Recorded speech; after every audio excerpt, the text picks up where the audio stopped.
Oi, oi, gente, eu sou Gabriel Santos e está começando mais um podcast. Solta a vinheta.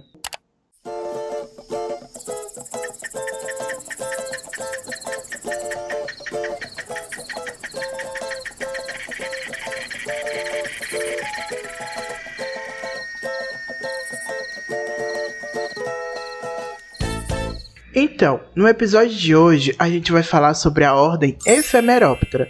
E para falar dela junto comigo, eu chamei a ilustre presença da minha amiga Carlinha. Se apresenta, Carla. Oi, gente, tudo bem? Meu nome é Carla Drozdowski, eu sou graduanda em Ciências Biológicas, faço parte do Laboratório de Ecologia de Insetos Aquáticos e hoje eu venho ter uma conversinha aqui sobre a Ephemeroptera, que é a ordem em qual eu trabalho, com o Gabs. E para começar a falar sobre isso, né, sobre a ordem Ephemeroptera, eu acredito que muita gente não conhece, mas eu tenho certeza que alguém de vocês que está nos escutando já viu, porque ela é muito comum no nosso dia a dia, a gente vai falar disso em seguida. Então, Carlinha, quem seriam, né, os indivíduos dessa ordem Ephemeroptera? Tá, vale destacar que os Ephemeroptera são insetos aquáticos, né? Sim. Uma fase da vida em água, uma fase da vida em terra. Inicialmente, eles são uma ordem de insetos aquáticos muito abrangente. Eles abrangem cerca de 4.000 espécies mundialmente. Muitas espécies. Muitas espécies, né? E eles estão entre os grupos mais antigos, né, dos insetos aquáticos, dos invertebrados aqui na nossa Terra, Sim. nosso planeta. E esse tema de hoje, ele não está sendo assim abordado assim igual aos outros temas aleatoriamente. Na verdade, eu quis trazer, né, uma trilogia de podcasts que vai começar com esse de hoje, que é a Ephemeroptera. Porque como a Carla falou, a Ephemeroptera está dentro do grupo dos insetos aquáticos, né? E dentro deles a gente já relacionou os outros episódios, né, com o ambiente aquático, mas Ephemeroptera, junto com mais duas ordens, são referências nesse quesito de inseto que tem uma relação com a água, que tem essa vivência nesses ambientes, né? Que no caso, né, já dando um spoiler dos próximos episódios, galera, é a ordem Ephemeroptera, né, que é a principal, juntamente com a ordem Trichoptera e a ordem Plecoptera. Juntos eles formam, né, um grupo que é muito importante assim quando se fala de insetos aquáticos. Então, como a Carla estava falando, né, ela falou assim no geral, assim, né, quem são eles, mas assim, eu sempre gosto de trazer, né, a questão do significado do nome, e é muito legal o significado do nome de Ephemeroptera.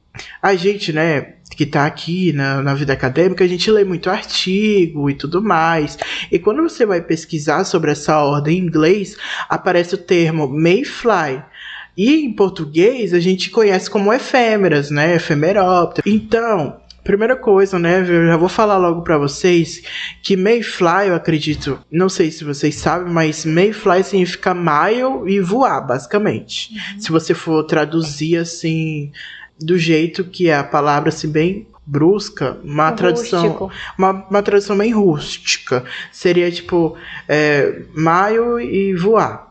Só que aí, o que acontece? As efemerópteras, né, elas ocorrem em grande parte do mundo, né? Esse nome foi dado para elas porque em determinada parte do mundo. Em maio é quando elas são mais abundantes, entendeu? Então, justamente por essa alta incidência delas nesse mês de maio, o nome, né, delas falado lá fora é mayfly, que é justamente seria o mês dessas voadoras, né, desses insetos lá. E já aqui no Brasil, né, Ephemeroptera vem de uma palavra, né, que chama efêmera. Exatamente. Né? E até muita gente no nosso cotidiano, essas pessoas mais cultas, elas gostam de falar, não sei o que, efêmera, não sei o que, efêmera. Uma vida efêmera. Porque, né, gente, essa palavra ela tem um significado que é uma coisa breve, uma coisa rápida. Traz para os leigos, né? Seria passageiro. Uma coisa passageira, curta, uma coisa que passa muito rápido. E é justamente isso que acontece com os efemerópteros, que a gente vai falar também um pouco. Certo. Que vocês vão descobrir, né, que a vida delas é muito curtinha, gente. Já dá até dó, essa bichinha é tão bonitinha, mas morre muito rápido, né, Carla? Porque o que acontece? Enquanto ninfas, elas chegam a viver semanas, meses, até ano. Enquanto elas estão na água. A questão de onde vem o efêmero, o efemeróptero. Quando elas se tornam adultas, aladas, elas saem E aí, quando igual você disse, a gente costuma ver, mas não sabe o que é. Ela tem uma vida muito curta, porque no mínimo, às vezes, em alguns casos, chega a durar 2 horas, no máximo 1 dia, né? A gente vê muito elas, o bichinho que a gente vê na lâmpada, num poste, Sim. alguma coisa do tipo. Por isso que eu falei que vocês já viram, gente, porque sempre tem aquele poste de noite, aí tá aquela luzona amarela, né, do poste, que é de lei, e um monte de bichinho ali, atraídos pela luz. E provavelmente, se você mora num local que é próximo de água, ou, né, enfim, são efemerópteros. Então o que seria, Carla, que caracteriza essa ordem, né? Qual seria a característica principal? Tá, primeiro as efemerópteras, elas têm uma incapacibilidade. Elas não têm a capacidade de dobrar as asas sobre o abdômen. Ela tá sempre com a asinha... Tá sempre preparada ali pra voar. Tá sempre preparada pra voo, gente, porque desde ela tá ali com a asinha dela aberta. Outra coisa que a gente encontra quando a gente tá fazendo a identificação delas é que elas têm 10 segmentozinhos no abdômen. Né? No final do corpinho dela tem 3 filamentos. E ainda falando, né, sobre essa questão da identificação, é bem legal também vocês saberem que por conta da fase adulta deles serem muito curta, né, a maioria da identificação é feita, né, das ninfas, né? Uhum. Quando é feito coleta, a maior parte, né, na maior parte não, né, coleta em água, a gente vê ninfas de efemerópteras. Porque o que acontece? A fase adulta dela, ela é voltada mais, como eu falei, não vive muito, então ela é voltada mais para a questão da reprodução deles. Já as ninfas não, elas estão ali, indicadoras, e a identificação delas são feitas necessariamente pelas ninfas, né, de coletas. E aí a gente consegue encontrar entre essas ninfas, elas são classificadas entre raspadoras, filtradoras, fragmentadoras, coletoras e até mesmo predadoras. E tem bastante coisa, né, para ser estudado nessa área. Eu já tô fazendo a propaganda, gente, porque como é um inseto, assim, que nem todo mundo conhece, pouco a gente acaba trabalhando, né? Sim. E a gente quer que esses insetos aquáticos, que são tão importantes para o ambiente onde eles vivem, eles sejam, né, passados para os outros. Então precisa que tenha gente trabalhando e divulgando isso, né? Exatamente. Então, Carlinha, quais são os dados, né? Vai fazendo aí, vendendo peixe. Os dados que nós temos. Meus cálculos. Dados meus cálculos, não, gente, não é fonte minha, não, tá? É fonte dos artigos. Eita, que a dicção da gata tá boa. É fonte dos artigos, tá? Tudo lido. Enfim, o banco de dados que a gente tem, claro que não são números exatos, é óbvio, né? Não tem como exatamente saber. São. Aproximadamente. Aproximadamente, pelo que já tem, né? Tabelado, vamos falar assim. A gente tem o quê? Cerca de 14 famílias. Que é muita coisa. Que é bastante coisa. E 450 espécies na América Latina. Que é aonde, pra quem não sabe, é aqui onde a gente tá. Somos latinos. Por isso que hablamos. Hablamos muito. Agora, abre parênteses pro nosso país, pro Brasil. O que a gente... Carla, o que a gente tem pro Brasil? Olha, pro Brasil, a gente tem cerca de 63 gêneros. A gente tem 166 espécies, é cerca, tá, gente? Não é número exato, vale ressaltar. E 10 famílias. São 10 famílias que a gente tem aqui pro nosso país, tá? Outra coisa, as famílias mais importantes que, tipo assim, tem grande destaque é a família Batidae e a família Leptoplebidae. Gente, é muito difícil esse nome, tá? É muito difícil. Eu não vou mentir, eu me enrolo e eu vejo esses nomes direto e ainda eu me enrolo pra falar. Mas é mais assim pra dar um embasamento pra vocês, que tem muita coisa pra ser estudado dela aqui no Brasil, e se tiver mais gente trabalhando com isso, a gente vai descobrir mais, com certeza, né? Então agora eu acho que a gente pode passar pra parte das curiosidades. Será que tem muita curiosidade? Pois é, né, gente? Eita. Como eu tava falando pra vocês, a gente tem muita coisa dela, científica, mas curiosidades a gente já não tem, assim, tanto, né? Justamente porque as pessoas não conhecem, né? Então acaba que a gente não tem muita curiosidade, como em outros episódios vocês viram, que tinha lendas, não sei o quê.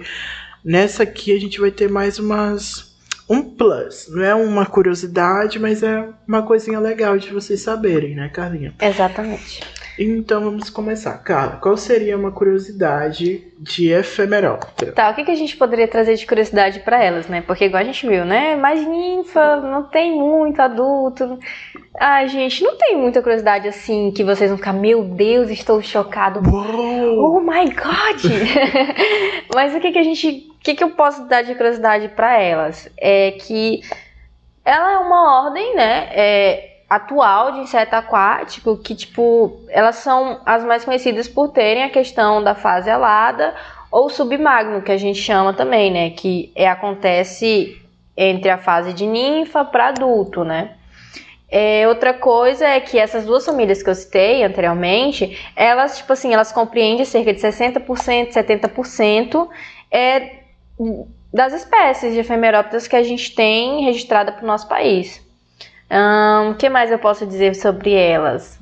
Como eu tinha dito, elas têm um curto período de vida quando adultos. Então elas se restringem muito para a questão da reprodução delas, né? São que é loucas tipo, pra reproduzir. elas formam as suas revoadas e tipo tem a questão do acasalamento. O acasalamento delas vai morrer, tem que deixar filho, né? Pra não acabar, tem que continuar. A perpetuação da espécie. Exatamente. E outra coisa. Elas estão em todo o mundo?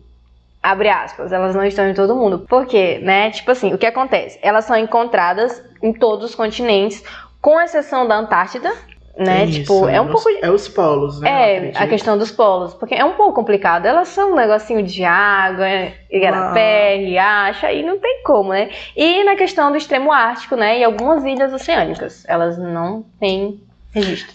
Eu acho legal também, né? Só de falar que é como você falou, né? Elas andam em muitos, em chamas, né? Não sei. Tanto que se você jogar na internet, há imagens de... eu digo porque eu já vi, né? Logo quando eu iniciei, eu ia atrás saber, né? Você encontra imagens, não delas adultas em revoada, mas você acaba encontrando, por exemplo, quando elas acabaram morrendo, né? Você encontra o local cheio de efemerópteras. Várias mesmo. Então, Carlinha, você poderia falar pra gente qual seria a importância dos efemerópteras? Pode falar, agora é hora de hablar. Agora é hora de hablar tudo. O que acontece? A gente tem os efemerópteros como bioindicadores, né? Indicadores natural do ambiente. E esses devidos animais, eles são extremamente sensíveis às mudanças de habitat, seja diretamente ali, né, no igarapé, na região da água, ou até mesmo aos redores. Então, as ações cometidas nas proximidades do igarapé, seja na margem ou aos redores, afetam os corpos d'água. Esses animais, os efemerópteras, são essenciais para a gente ter uma noção básica disso, ter um banco de dados, porque as pessoas chegam os dados até elas. Mas como que eles conseguiram isso? Foi observando o ambiente? Eles foram lá, observaram? Não, é através do que está ali inserido naquele ambiente, inserido naquela água, naquele igarapé, naquele córrego, cachoeira, rio, seja o que for.